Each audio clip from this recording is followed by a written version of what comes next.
विद्युत चुम्बकीय वर्णक्रम electromagnetic spectrum में गामा रे से रेडियो वेव की तरफ जाने में तरंगुण में वृद्धि होता है तथा आवृत्ति और एनर्जी में घटती है। Gamma ray X ray ultra violet VIBGYOR VIBGYOR VIBGYOR. फिर इंफ्रारेड माइक्रोवेव रेडियो वेव, ये वेव नेचर के होते हैं। और ये गामा रे से अल्ट्रा वायलेट तक कनिक गुण पैकेट ऑफ फोटोन। अनुप्रयोग रेडियो तरंग रेडियो संचार, टीवी, मोबाइल संचार, वाईफाई, ब्लूटूथ, पनडुब्बी संचार। Microwave oven, radar. Infrared TV remote, ये ऊष्मा का वाहक है। अल्ट्रावायलेट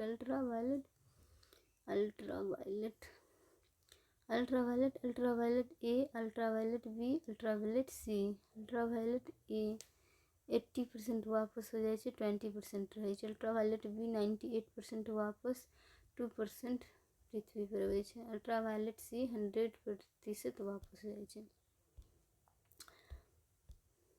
यह त्वचा में विटामिन डी का संश्लेषण करता है। यह रोगाणुओं को मार सकता है।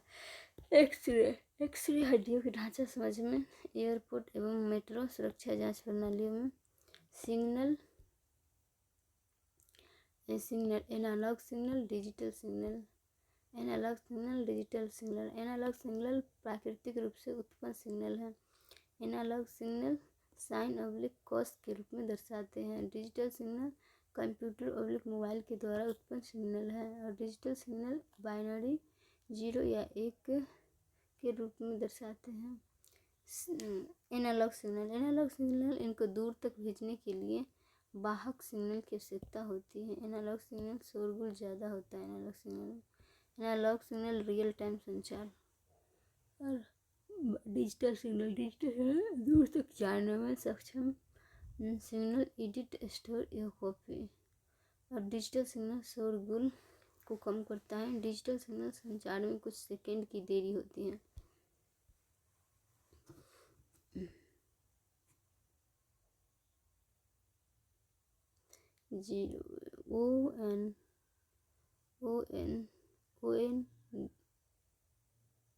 ON दिन आयन मंडल में, रात AM amplitude module, FM frequency module. Amplitude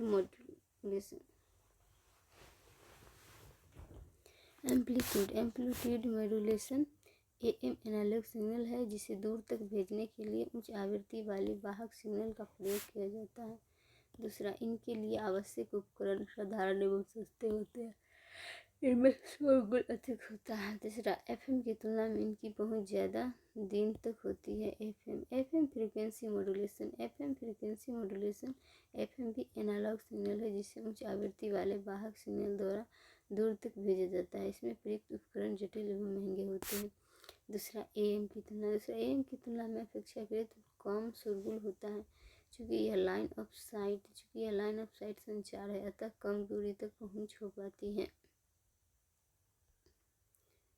1G मतलब 1G में कॉल, 2G में call plus SMS plus internet, 3G में इंटरनेट थोड़ी तेज पहले की तुलना में, और 4G में फास्ट, 5G में रियल टाइम स्पीड। 1G से 5G की तरफ आने पर इंटरनेट स्पीड बढ़ता है, लेटेंसी घटता है, बैंडविड्थ बढ़ता है, तकनीकी बढ़ता है और आवृत्ति बढ़ता है। स्वास्थ्य के लिए हानिकारक भी बढ़ता है, अवरोध से ज़्यादा होता है, बढ़ता है।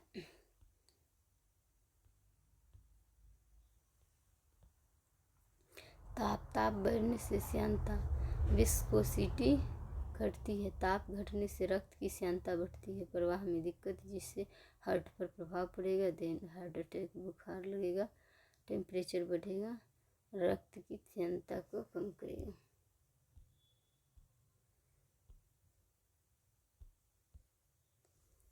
बैंडविथ, बैंडविथ डिजिटल दुनिया की रोड है, आवृत्ति की एक रेंज है। तरंगदैर्घ्य मोटापा, तरंगदैर्घ्य मोटापा, आवृत्ति गति, तरंगदैर्घ्य में बढ़ोतरी, आवृत्ति में और घटते, आवृत्ति बढ़ती तरंगदैर्घ्य घटती। देन अवरोध से प्रभावित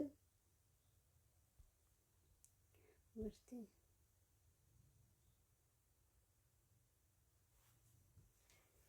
बैंडविथ, बैंडविथ आवृत्ति की एक रेंज होती है जिसमें संचार सिग्नल भेजे जाते हैं। 0 हर्ट्ज से 200 हर्ट्ज में, 200 माइनस 0 बराबर 200 हर्ट्ज, 0 हर्ट्ज से 400 हर्ट्ज, 5G तकनीक, 5G तकनीक एक में उपकरणों की अधिकतम 5G तकनीक उपकरणों की अधिकता को देखते हुए बैंडविथ को बढ़ाने की आवश्यकता महसूस की गई। वर्तमान में 3 किलो हर्ट्ज से 6 गीगा हर्ट्ज तक की बैंडविथ उपयोग में है। 6 गीगा हर्ट्ज से 300 गीगा हर्ट्ज तक की बैंडविथ 5G के लिए प्रस्तावित है। दूसरा, चूँकि 5G में प्रस्तावित तरंगों की आवृत्ति 4G की अपेक्षा अधिक है, अतः ये बारिश एवं प्रतिरोध से प्रभावित होंगी। साथ ही इन तरंगों से पक्षियों एवं मानव स्वास्थ्य पर प्रतिकूल प्रभाव पड़ने की आशंका है। 5G तकनीक के फायदे, एक में इसमें 4G की अपेक्षा 10 गुना अधिक स्पीड मिलेगी। दूसरा, इसमें लेटेंसी काफ़ी कम है, अतः रियल टाइम स्पीड मिलने की संभावना है। तीसरा, वर्तमान में निम्न फायदे मिल सकते हैं। एक में ऊर्जा के क्षेत्र में स्मार्ट मीटर एवं स्मार्ट ग्रिड को कुशलतापूर्वक लागू किया जा सकता है। औषधि के क्षेत्र में सुदूर संवेदी शल्य चिकित्सा की जा सकेगी। आपदा प्रबंधन इत्यादि में यह अधिक कारगर साबित होगा। डी में भविष्य में कटिंग एज टेक्नोलॉजी अनुसंधान जैसे कृत्रिम बुद्धिमत्ता, robotics, IoT, internet of things ETC को बढ़ावा मिलेगा। भारत में 5G तकनीक, एक में सन 2019 में अनुमोदित राष्ट्रीय इलेक्ट्रॉनिक्स नीति का उद्देश्य उभरते प्रौद्योगिकी क्षेत्र जैसे 5G तकनीक, इंटरनेट ऑफ थिंग्स, कृत्रिम बुद्धिमत्ता ETC में शुरुआती चरण में नवाचार या स्टार्टअप को बढ़ावा देना है। दूसरा, भारत सरकार द्वारा 5G तकनीक के विकास के लिए 500 करोड़ का कोष प्रस्तावित है। हाल में ही प्रधानमंत्री द्वारा 5G तकनीक को भारत में लॉन्च किया गया। शुरुआती चरण में stand alone and non stand alone में जियो, नॉन स्टैंड एलोन में एयरटेल, स्टैंड एलोन में न्यू सेटअप फॉर 5G के लिए बढ़ा रहे हैं, और नॉन स्टैंड एलोन में 4G और LTE बराबर 5G को बढ़ा रहा है। नवीन अवसंरचना, स्टैंड एलोन में नवीन अवसंरचना तैयार और नॉन स्टैंड एलोन में पुराने अवसंरचना में बदलाव। 5G से जुड़ी चुनौतियाँ, 5G से जुड़ी चुनौतियाँ, एक में वर्तमान में दूरसंचार सेवा प्रदाताओं को सामूहिक कर्ज 4.2 लाख करोड़ रुपए हैं। 5G के लिए 5 लाख करोड़ के भारी और कम निवेश की आवश्यकता है। तीसरा, 5G उच्च आवृत्ति वाली रेडियो तरंगों का इस्तेमाल करता है, जिसके कारण यह अवरोध एवं बारिश की बूंदों से प्रभावित हो सकता है। चौथा, 5G को लागू करने के लिए अधिक हार्डवेयर की आवश्यकता है। 5G में उपयुक्त होने वाला बैंडविड्थ सैटेलाइट, मिलिट्री एवं वायुयान के लिए भी इस्तेमाल किया जाता है। छठा, ऑप्टिकल फाइबर की निम्न पैठ पहुँच 5G को लागू करने में देरी कर सकते हैं। भारत में स्पेक्ट्रम महंगा है, अतः 5G महंगे होने की संभावना। पुराने उपकरणों को बदलना पड़ सकता है। 5G स्वास्थ्य पर प्रतिकूल प्रभाव डाल सकता है। LTE long term evolution, VoLTE voice long term evolution. VoLTE में कॉल प्लस इंटरनेट, LTE में कॉल और इंटरनेट अलग अलग इस्तेमाल होते हैं। सर्वर में ग्रुप ऑफ कंप्यूटर या पावरफुल कंप्यूटर ये सेवाएं प्रदान करता है। क्लाइंट में मोबाइल या कंप्यूटर ये सेवाएं प्राप्त करता है। Server user plus password fb.com 1 second में जितना 1 सेकेंड में तो लेटेंसी कितना हो गया 2 सेकेंड। मोबाइल क्लाइंट लैन लोकल एरिया नेटवर्क में ABC समवर्क इंस्टीट्यूट तीनों आपस में जुड़े। मेट्रोपॉलिटन एरिया नेटवर्क कॉलेज लैन local area network, hospital local area network, factory local area network और स्कूल लोकल एरिया नेटवर्क सब जुड़ जाते हैं मेट्रोपॉलिटन एरिया नेटवर्क से। और van wide area network van लैन 1 लैन 2 लैन 1 लैन 2 लैन 3 लैन 3 टोटल जुड़ लेते हैं वैन से। Surface web Google in search engine must search page dark who research military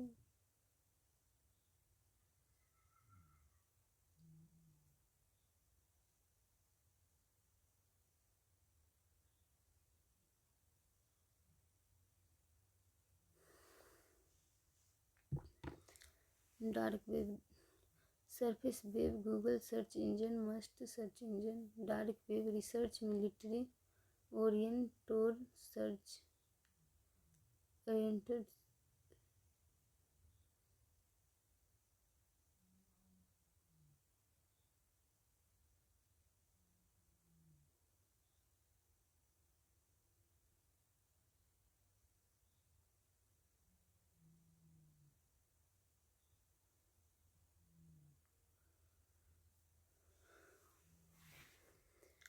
organised criminal drugs hawala private limited credit card data deep पेट नीचे का search page CSR criminality CS में structured army repetitive 3 year विश्व दूरसंचार संघ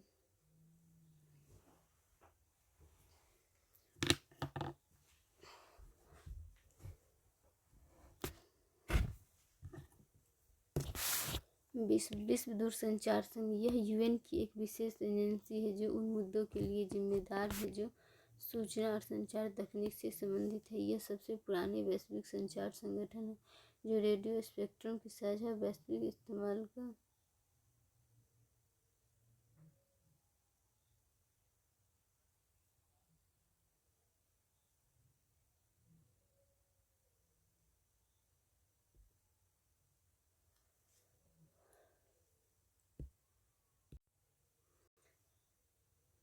विश्व दूरसंचार संघ यह UN की एक विशेष एजेंसी है जो उन मुद्दों के लिए जिम्मेदार है जो सूचना एवं संचार तकनीक से संबंधित है। यह सबसे पुराना वैश्विक संचार संगठन है जो रेडियो स्पेक्ट्रम के साझा वैश्विक इस्तेमाल का समन्वय करता है और यह विकासशील देशों में दूरसंचार अवसंरचना में सुधार करने के लिए कार्य करता है। आईकैन कंपनी IP एड्रेस देने वाली संस्थान है। आईकैन अमेरिका के अधीन है।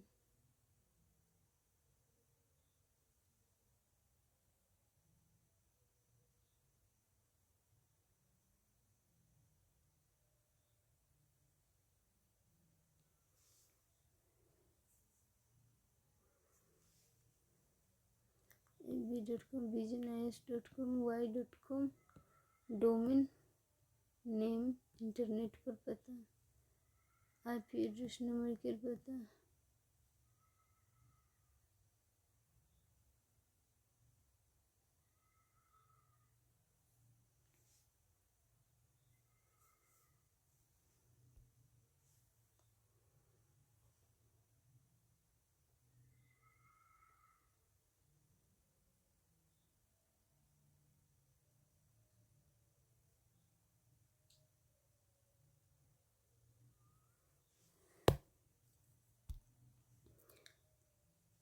आईकैन FB server 196.54 icon 196.54 client ab.com।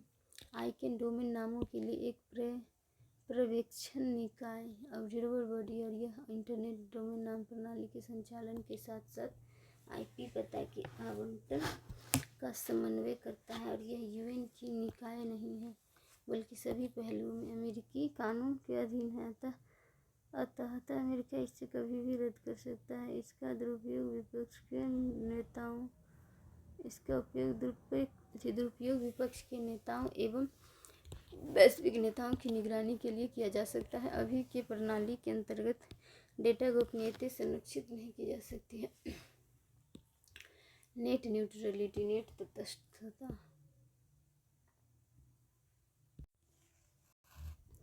Net neutrality, net तटस्थता एक में जीरो रेटिंग प्लेटफॉर्म। यह एक सिद्धांत है जिसमें कहा गया है कि इंटरनेट पर सभी ट्रैफिक को समान रूप से व्यवहार किया जाना चाहिए और इंटरनेट सेवा प्रदाताओं द्वारा भेदभाव नहीं किया जाना चाहिए। दूसरा, जीरो रेटिंग प्लेटफॉर्म नेट तटस्थता को प्रभावित करती है, जिसके अंतर्गत कुछ इंटरनेट सेवा प्रदाताओं द्वारा सीमित वेबसाइट तक मुफ्त सेवाएं दी जाती हैं। ऐसी व्यवस्था से उपभोक्ता, रचनात्मक स्टार्टअप, नवाचार, अभिव्यक्ति का अधिकार, इंटरनेट का अभिनव विकास इत्यादि प्रतिकूल रूप से प्रभावित होंगे। विपक्ष में तर्क एक में सेवा एवं अनुभव के विभिन्न स्तरों के लिए अलग अलग भुगतान के सिद्धांत को मान्यता प्राप्त है। दूसरा, दूरसंचार अवसंरचना में भविष्य के निवेश पर अंकुश लगेगा। कृत्रिम बुद्धिमत्ता, आर्टिफिशियल इंटेलिजेंस।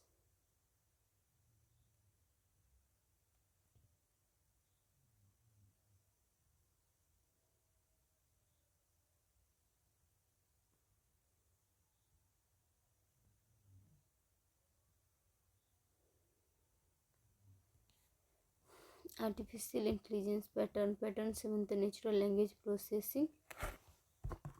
पैटर्न से नेचुरल लैंग्वेज प्रोसेसिंग मतलब Google assistant. Natural language processing से फिर डीप लर्निंग में न्यूरल नेटवर्क का विकास, data feed plus calculation plus colour. उसके बाद मशीन लर्निंग, मेटा, फिर AI, artificial intelligence. Deep learning machine learning का सबसेट है जिसमें भविष्य में ऑटोमेशन किया जा सकता है। इस प्रक्रिया में मशीन को भिन्न भिन्न किस्म के डेटा देकर तैयार किया जाता है और इस प्रक्रिया के दौरान मशीन की तंत्रिका का विकास होता है, जिसे कृत्रिम न्यूरल नेटवर्क भी कहा जाता है।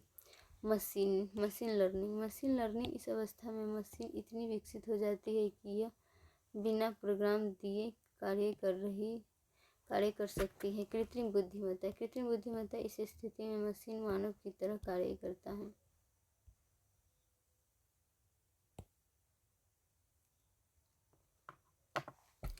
भारत में कृत्रिम बुद्धिमत्ता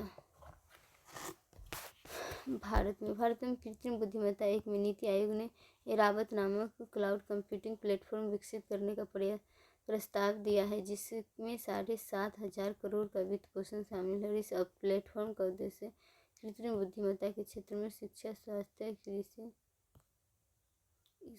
कृषि, परिवहन, शहरीकरण इत्यादि के क्षेत्र में भारत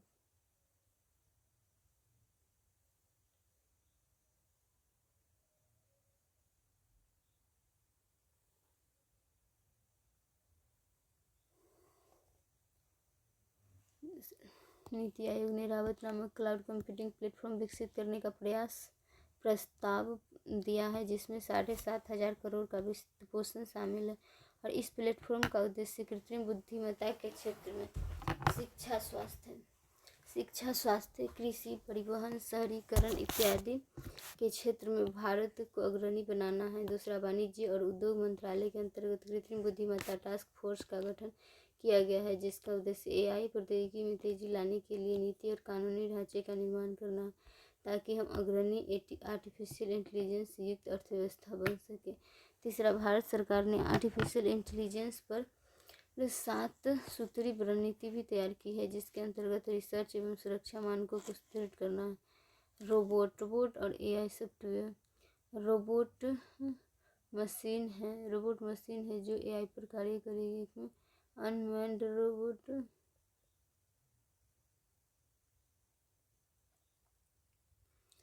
रोबोट मशीन है जो एआई पर कार्य करेगी, और ह्यूमनॉइड रोबोट और non humanoid robot artificial intelligence software chip या कंप्यूटर के माध्यम से। कृत्रिम बुद्धिमत्ता कृत्रिम बुद्धिमत्ता की संभावित लाभ। नीति आयोग के अनुमान के अनुसार एआई को अपनाने से वर्ष 2035 तक सकल वर्धित मूल्य ग्रॉस वैल्यू एडेड में 15% तक की वृद्धि हो सकती है। एआई स्वास्थ्य एवं शिक्षा की पहुंच, गुणवत्ता एवं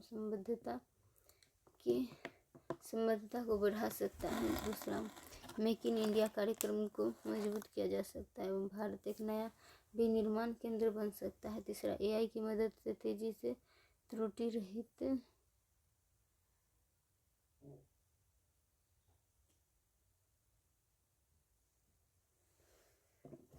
मजबूत किया जा सकता है। मेक इन इंडिया कार्यक्रम को मजबूत किया जा सकता है, भारत एक नया विनिर्माण केंद्र बन सकता है। तीसरा, एआई की मदद से तेजी से त्रुटि रहित निर्णयों को लिया जा सकता है।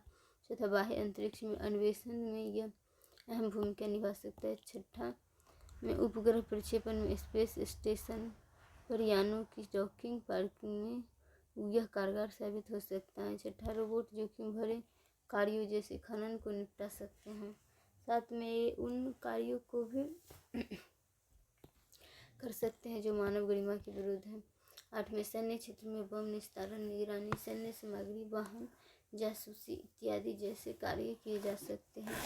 9 में सोशल मीडिया की निगरानी में मददगार हो सकता है, जिससे अपराध रोकने में सहायता मिलेगी। 10 में एआई देश में ऐसी नौकरियां विकसित कर सकता है जो नवाचार को बढ़ावा देगी। 11 में बेहतर मौसम पूर्वानुमान। 12 में यातायात एवं भीड़ प्रबंधन। 13 में आपदा प्रबंधन etc। मुद्दे और चुनौतियाँ। 1 में नौकरी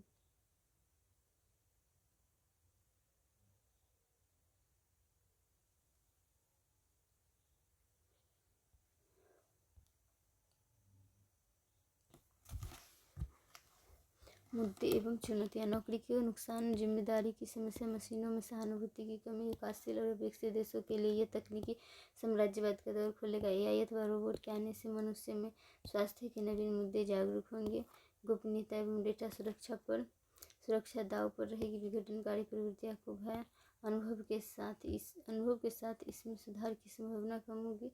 सुपर बुद्धिमान अथवा गिरेगों की समस्या, मानव नियंत्रण से बाहर।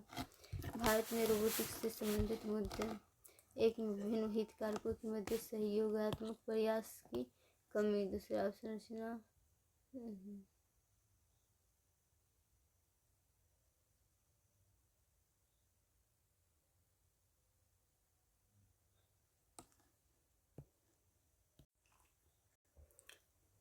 भारत में रोबोटिक्स से संबंधित मुद्दे। 1 में विभिन्न हितधारकों के मध्य सहयोगात्मक प्रयास की कमी, अवसंरचना की कमी, मानव संसाधन की कमी, नवाचार की कमी। निजी क्षेत्र का निवेश कम है। ग्रेटा कुछ कंपनियों के अधीन ही निहित है। Drone also called unmanned aerial vehicle, जिन्हें मानव रहित हवाई वाहन भी कहा जाता है।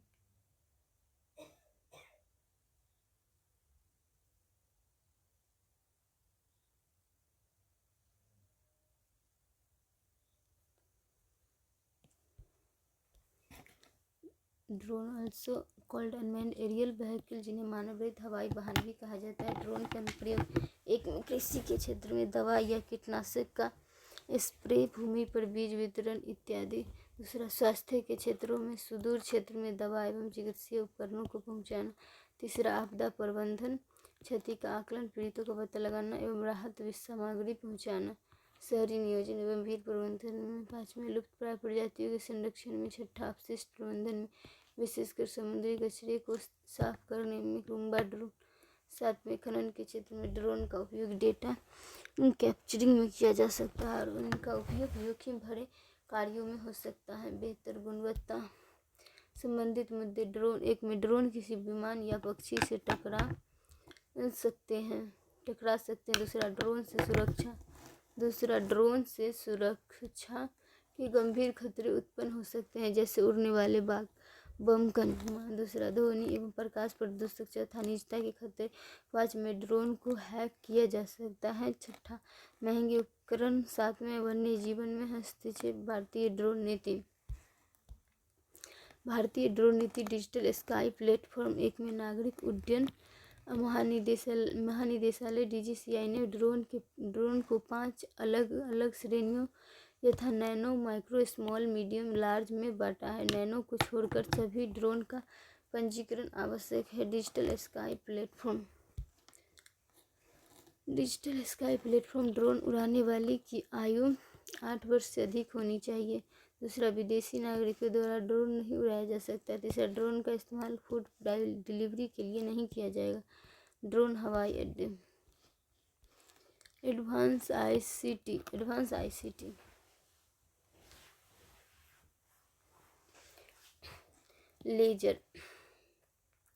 Laser light amplification by stimulated emission of radiation.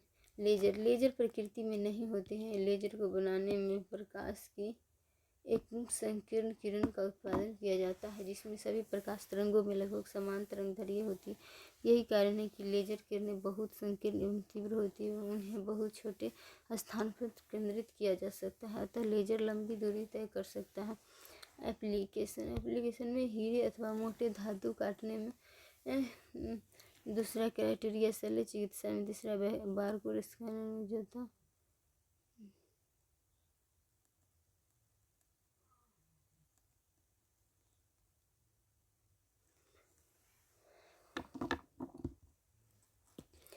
Application हीरे अथवा मोटे धातु काटने में। क्रिटिकल शल्य चिकित्सा में। बारकोड स्कैनर में। DVD प्लेयर में। लेजर प्रिंटर में। कंप्यूटर व अन्य इलेक्ट्रॉनिक्स के पुर्जे बनाने में।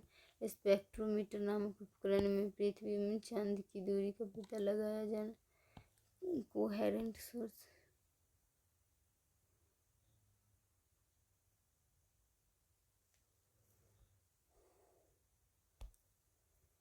CIPMS SBI security border initiative में। मेटावर्स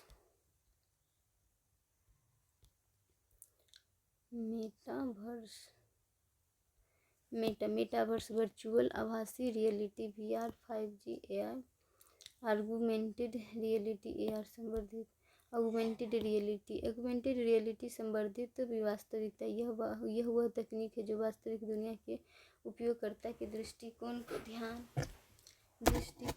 ध्वनि, स्पर्श, गंध अथवा छवि के माध्यम से बढ़ाती है, अर्थात आसपास के वातावरण में एक डिजिटल दुनिया बनाई जाती है, अर्थात जो वास्तविक लगती है। आभासी वास्तविकता। इस तकनीक में वास्तविकता की रेखाएं धुंधली हो जाती है। यदि वास्तविकता की रेखाएं पूर्ण रूप से मिट जाए तो यह आभासी वास्तविकता है। अनुप्रयोग। AR एक में मनोरंजन, पोकेमोन जो डोरेमोन। AR ऑगमेंटेड रियलिटी में Snapchat filter, marketing, Lenskart frame check. विनिर्माण मैन्युफैक्चरिंग में बिना ट्रेनिंग के मशीनों, जेट, एयरक्राफ्ट etc को असेंबल।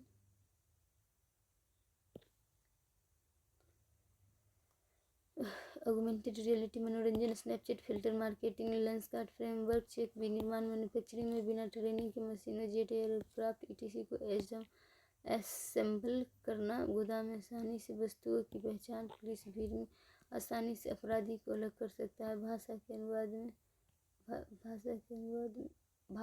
अनुवाद में परमाणुओं की संरचना समझने में।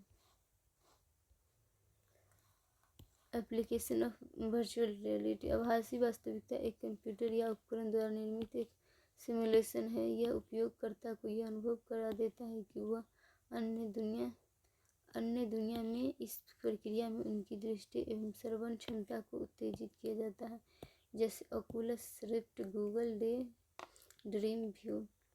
Oculus rift virtual devices rift, Google dream view. एक में सैन्य प्रशिक्षण में मॉक ड्रिल, अतिरिक्त खर्च को बचाना संभव। दूसरा, शिक्षा के क्षेत्र में भूगोल, विज्ञान इत्यादि की कक्षा को रोचक बनाना। रोचक बनाना। तीसरा शल्य चिकित्सा के प्रशिक्षण। चौथा संस्थागत प्रशिक्षण में, जिसके अंतर्गत आभासी स्थितियां पैदा की जा सकती है ताकि कर्मचारियों की प्रतिक्रियाओं को परखा जा सके। विकर्षण चिकित्सा में cyber physical system CPS, internet of things IoT,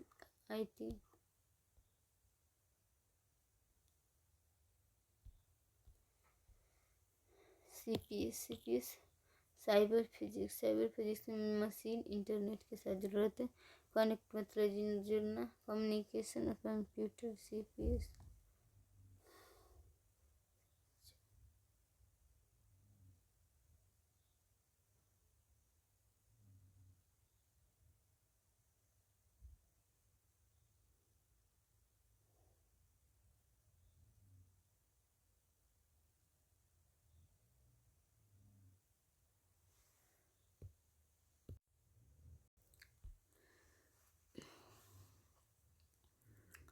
cyber physics machine internet connect जुड़ना, कम्युनिकेशन संचार, computer signal, autopilot mode IOT, autopilot mode, turbulence, wind speed बराबर 50 किलोमीटर पर आवर, आईओटी स्वचालित इंटरनेट, सीपीएस स्वचालित अर्धचालित, CPS internet no internet. CPS का आज से computer based algorithm के द्वारा नियंत्रित एक ऐसे तंत्र से है जो मशीनों को इंटरनेट अथवा अन्य उपकरणों के माध्यम से भौतिक दुनिया से जोड़ दिया जाता है। आईओटी के जरिए कई प्रौद्योगिकियों एवं उपकरणों को इंटरनेट के माध्यम से आपस में जोड़ने का प्रयास किया जाता है और इस तकनीक के अंतर्गत सभी स्मार्ट उपकरण एक दूसरे को डेटा भेज एवं प्राप्त कर सकते हैं एवं आदान प्रदान किए गए डेटा के आधार पर ही कार्य करते हैं। आईओटी को इंडस्ट्रियल अथवा औद्योगिक इंटरनेट भी कहते हैं, जो साइबर फिजिक्स सिस्टम का विकसित प्रारूप है और यह पूर्ण रूप से स्वचालित सिस्टम है। आईओटी का अनुप्रयोग।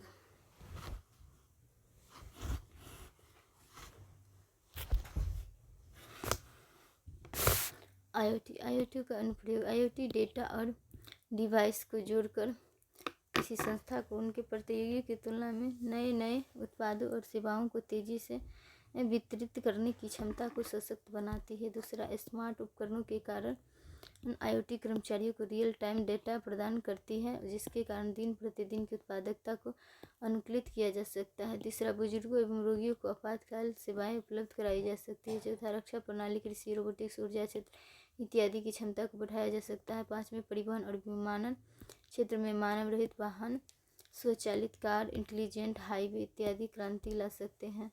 छठा, मीडिया में कंपनियां उपभोक्ता व्यवहार में विश्लेषण एवं पूर्वानुमान में इसका इस्तेमाल कर सकते हैं। आईओटी स्मार्ट सिटी की परिकल्पना को पूरा कर सकता है।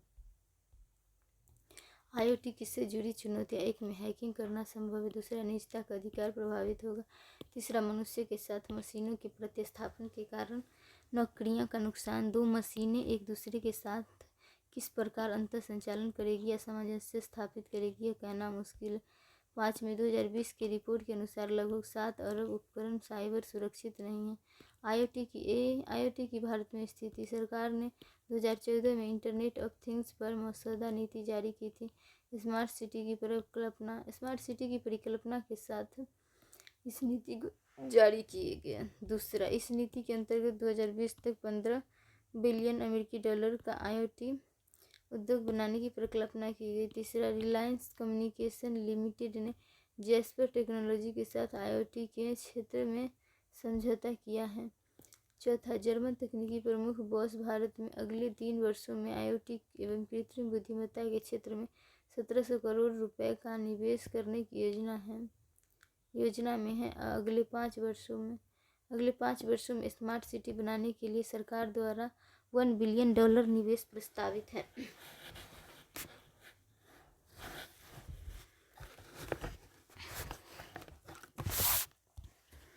Big data analytics. Big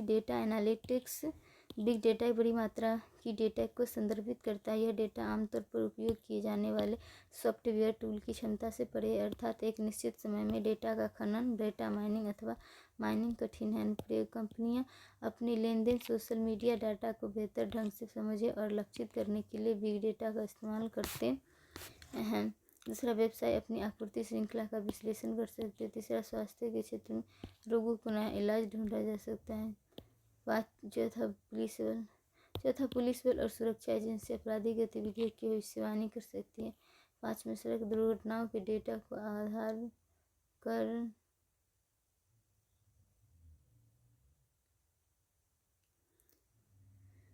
police बल और सुरक्षा एजेंसी आपराधिक गतिविधियों की भविष्यवाणी कर सकती है। सड़क दुर्घटनाओं के डेटा के आधार पर सड़क दुर्घटना को रोकना संभव।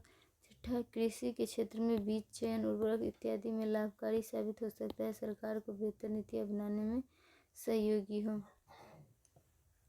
हो सकती है। चुनौतियाँ, डेटा संग्रह और प्रबंधन के लिए बुनियादी ढांचा पर्याप्त नहीं है। गोपनीयता की समस्या, नैतिक मुद्दे जैसे क्या हमारी डेटा हमारी सहमति के बिना उपयोग किया जा सकता है। चौथा, डेटा वैज्ञानिकों की कमी। पाँचवें, लगभग 80% डेटा असंरचित जिन्हें हम डार्क डेटा कहते हैं, तीसरे पक्ष द्वारा डेटा की चोरी की जा सकती है जो राष्ट्र के लिए भी खतरा हो सकता है। आयोग की नीति आयोग निजी संस्थाओं के साथ मिलकर नेशनल डेटा एनालिटिक्स प्लेटफॉर्म बनाने की योजना कर रही है। दूसरा, भारत सरकार डेटा स्थानीयकरण के लिए प्रतिबंधित है। डेटा लोकलाइजेशन, स्थानीयकरण, data is new oil, data AI, data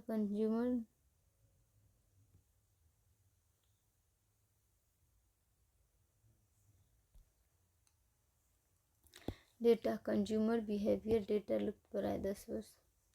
India USA कानून, किसी निश्चित भौगोलिक क्षेत्र में उस क्षेत्र विशेष में उत्पन्न डेटा को संग्रहित करना। फायदे, बाजार की समीकरण की बेहतर समझ। दूसरा, नवाचार को बढ़ावा मिलना। तीसरा, रोजगार की नवीन अवसर। चौथा, गोपनीयता और निष्पक्ष के खतरे कम हो सकते हैं। पाँचवा, जांच एजेंसियों को निगरानी करने हेतु डेटा आसानी से उपलब्ध करना होगा। सातवें, आर्थिक मुद्दे।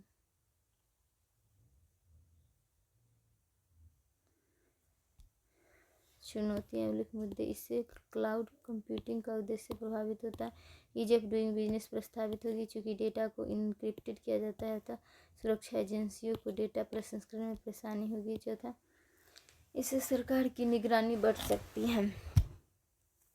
फेसबुक ईटीसी जैसी कंपनियों का अतिरिक्त खर्च बढ़ सकता है। इसमें भारत के बीपीओ उद्योग प्रभावित हो सकते हैं। सातवें, इतने अधिक डेटा को सुरक्षित रूप से नियंत्रित करना चुनौतीपूर्ण हो सकता है। यूएसए भारत पर सैंक्शन भी लगा सकता है। क्लाउड कंप्यूटिंग में IaaS infrastructure as a service, PaaS platform as a service, SaaS software as a service, STaaS storage as a service. IaaS infrastructure as a service में 250 गीगावाट रैम और resource एक्सप्लो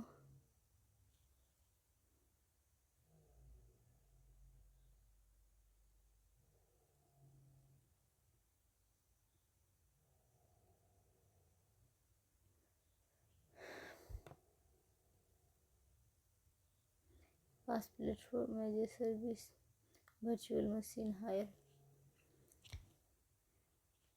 पास operating system hire कर सकते हैं। Google app engine software hire और SaaS software hire कर सकते हैं। Gmail, Yahoo, Hotmail, storage.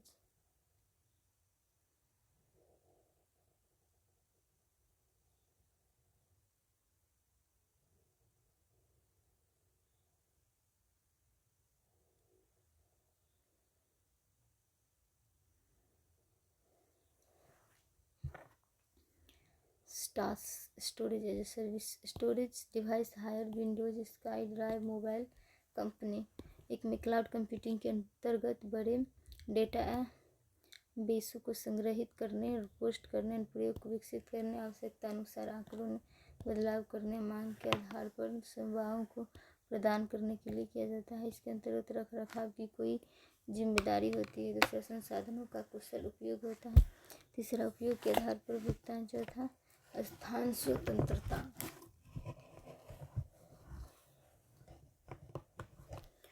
स्थान स्वतंत्रता। चुनौतियाँ में एक में डेटा सुरक्षा का मुद्दा। दूसरा, तीव्र इंटरनेट नेटवर्क की सदैव आवश्यकता। तीसरा, क्लाउड सर्वर देश की बाहर अवस्थित 4 में क्लाउड के बारे में कोई विशिष्ट कानून मौजूद नहीं है। ईज कंप्यूटिंग में क्लाउड पर दुकान चीज़ों के नज़दीक ला का आना।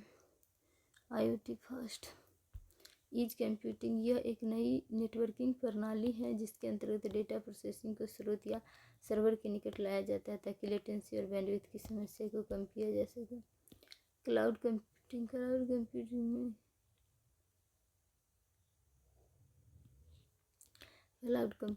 कंप्यूटिंग में सभी डेटा को क्लाउड डेटा केंद्रों में भेजकर संसाधित किया जाता है, जबकि ईज कंप्यूटिंग में डेटा को स्थानिक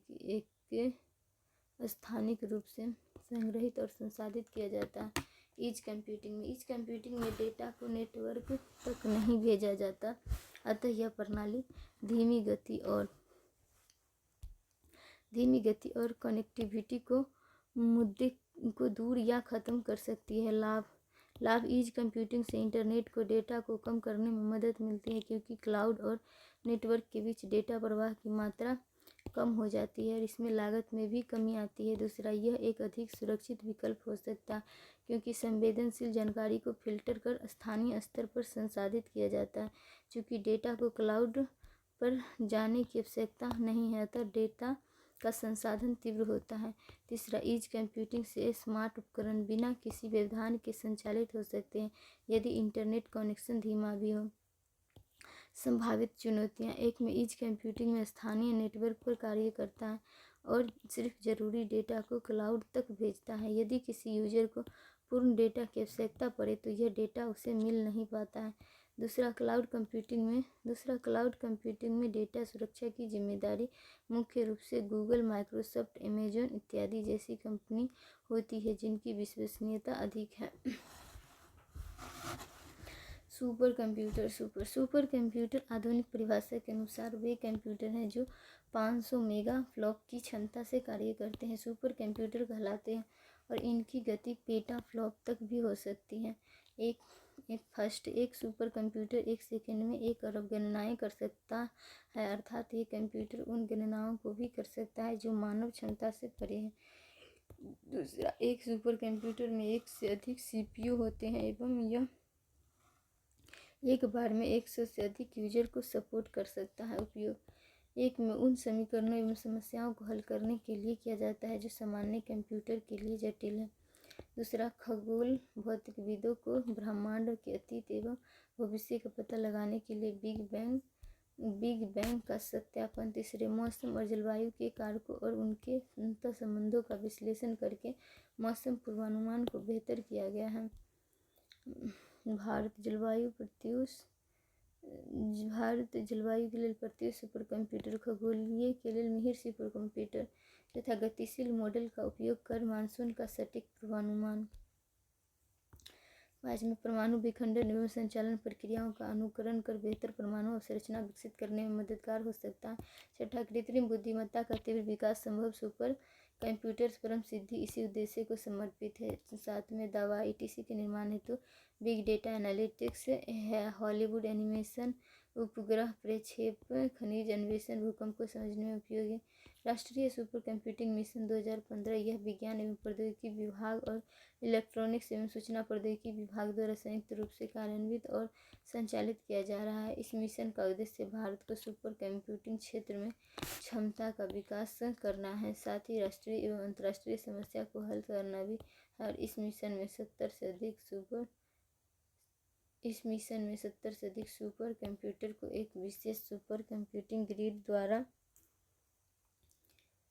द्वारा राष्ट्रीय शैक्षणिक और अनुसंधान संस्थानों को सशक्त बनाने की परिकल्पना की गई। इन सुपर कंप्यूटर को राष्ट्रीय ज्ञान नेटवर्क से जोड़ा जाएगा। दूसरा, इस मिशन के अंतर्गत परम शिवाय पहला सुपर कंप्यूटर है। IIT BHU परम शक्ति, IIT खड़गपुर परम ब्रह्म, परम युक्ति, परम प्रवेग, परम संगणक इस मिशन के अंतर्गत बनाए गए अन्य सुपर कंप्यूटर। रुद्र इस मिशन के अंतर्गत बनाए गए स्वदेशी सर्वर है। त्रिनेत्र इंटरनोड संचार हेतु विकसित किया गया है। Quantum computer general computer, nano scale graphene CNT, nano scale 10⁻⁹ metre, quantum scale 10⁻⁻12 metre, electron spin और आणविक गुण।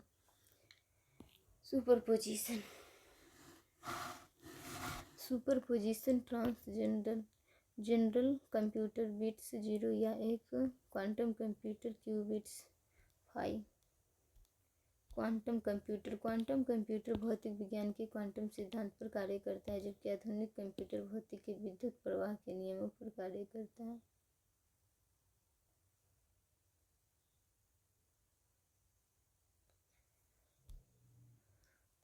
पारंपरिक कंप्यूटर बिट्स 0 या 1 को संसाधित कर संगणन कंप्यूटिंग करते हैं, जिसका मान निश्चित होता है, जबकि क्वांटम कंप्यूटर क्यूबिट्स का इस्तेमाल करते हैं, जो निश्चित रूप से 0 अथवा 1 नहीं होता है। क्यूबिट एक समय में दोनों मान ग्रहण कर सकते हैं।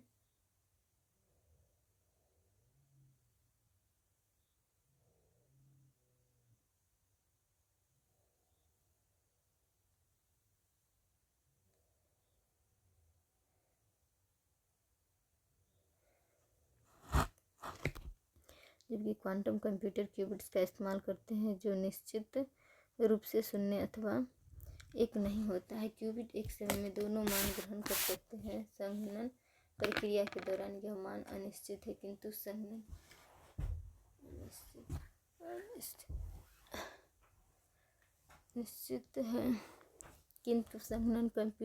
संगणन के अंत में मान का निर्धारण हो जाता है। इस अवस्था को क्वांटम सुपरपोजिशन कहते हैं।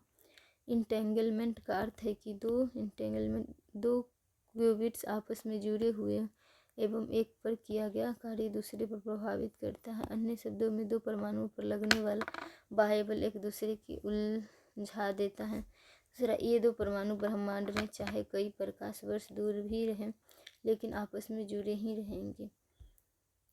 क्वांटम कंप्यूटिंग का भविष्य में संभावनाएं: एक में योजना पूर्वानुमान को बेहतर बनाया जा सकता है। बिग डेटा एनालिटिक्स के क्षेत्र में ये क्रांति ला सकता है। तीसरा, यह कृत्रिम बुद्धिमत्ता को हासिल करने में मददगार होगी, क्योंकि डेटा का संचालन तेजी से किया जा सकेगा। चौथा, क्वांटम कंप्यूटर क्रिप्टोग्राफी को बेहतर बना सकता है।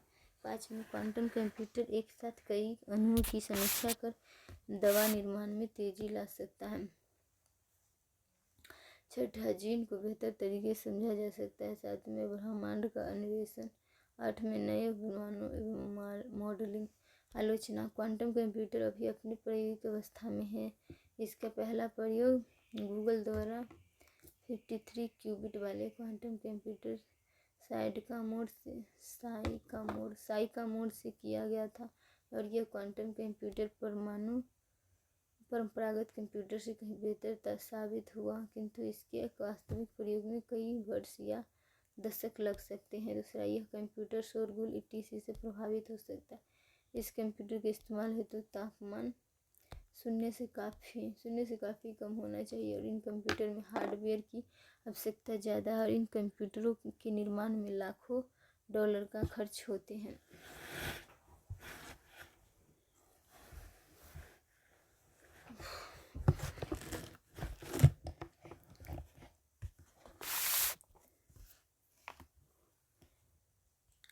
एक परंपरागत कंप्यूटर की तरह इस कंप्यूटर में डेटाबेस का उपयोग नहीं किया जा सकता, अर्थात कॉपी पेस्ट डेटा संगठित जैसी प्रक्रिया नहीं हो सकती। पाँचवें, इनकी मदद से नेटवर्क पर डेटा भेजा या प्राप्त करना मुश्किल है। भारत में क्वांटम कंप्यूटर नहीं है। दूसरा, 2018 में विज्ञान एवं प्रौद्योगिकी क्षेत्र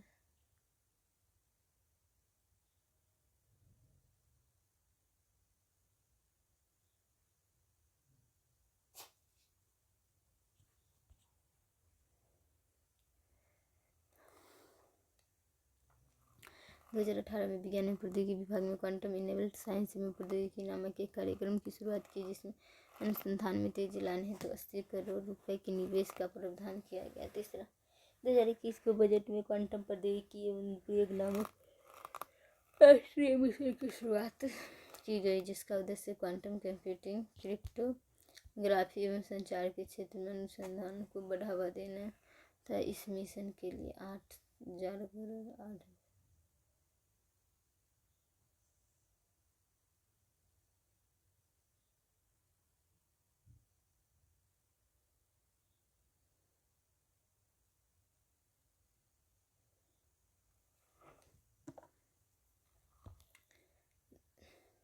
2021 में भारतीय सेना द्वारा क्वांटम कंप्यूटिंग लैब की स्थापना की गई। रिसीवर्स क्वांटम संचार लैब की स्थापना की गई। Cryptography, encryption, decryption. इंक्रिप्शन यह संदेश भेजने वाले उपयोगकर्ता द्वारा किया जाता है। प्लेन टेक्स्ट मूल संदेश को साइफर टेक्स्ट कोडेड संदेश में बदलने की प्रक्रिया को इंक्रिप्शन कहते हैं और यह संदेश को कोड करने की प्रक्रिया है। डिजिटल सिग्नेचर द्वारा कोड का प्रमाणीकरण किया जाता है। Plain text encryption, cipher text मूल संदेश और कोड संदेश। साइफर टेक्स्ट से मूल संदेश में, प्लेन टेक्स्ट में डिक्रिप्शन।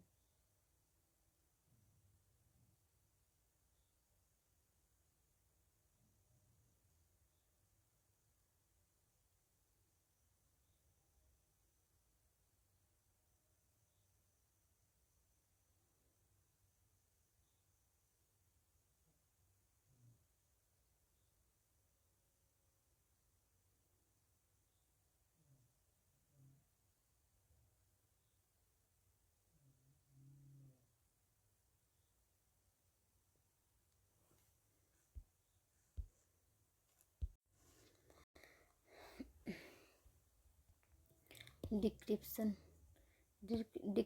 यह संदेश प्राप्त करने वाले उपयोगकर्ता द्वारा किया जाता है और इसमें कोडेड संदेश साइफर टेक्स्ट को मूल संदेश प्लेन टेक्स्ट में बदलने की प्रक्रिया को डिक्रिप्शन कहते हैं और यह संदेश को प्लेन टेक्स्ट में करने की प्रक्रिया। डिजिटल सिग्नेचर के सत्यापन के पश्चात ही संदेश को स्वीकृत किया जाता है। प्लेन टेक्स्ट से साइफर टेक्स्ट में इंक्रिप्शन पब्लिक की और साइफर टेक्स्ट से प्लेन टेक्स्ट में डिक्रिप्शन प्राइवेट की। कैप्चा कोड भी क्रिप्टोग्राफी है। Crypto hidden. Blockchain technology. Blockchain technology एकीकृत डेटा की श्रृंखला को ब्लॉक कहा जाता है और इसके अंतर्गत प्रत्येक लेनदेन एक श्रृंखला से जुड़ा होता है और हर ब्लॉक में 3 पैरामीटर अनिवार्य होते हैं। पिछले ब्लॉक का पता, खुद का पता एवं संदेश। अन्य शब्दों में कहे, यह डिजिटल सार्वजनिक वही खाता है जिसमें प्रत्येक लेनदेन का रिकॉर्ड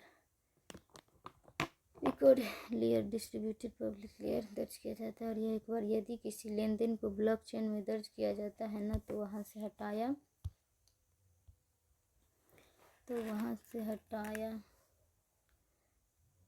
जा सकता है और न ही उसमें कोई संशोधन किया जा सकता है। इसके कारण